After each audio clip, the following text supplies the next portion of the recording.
Hello friends, welcome back to the new video. In this video guys, we are going to talk about how to change screen timeout in your Motorola phone. Guys, you want to change your phone screen timeout, so guys you can change. And guys, now let's see how to change screen timeout in Motorola phone. In this video guys, I am going to show you. So first of all guys, open your phone setting to change your screen timeout. Then guys, scroll display and guys click on this advanced.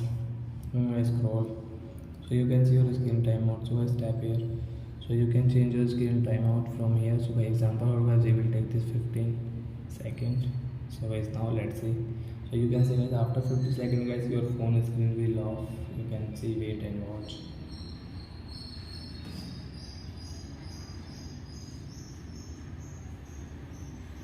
You can see guys, going to and off.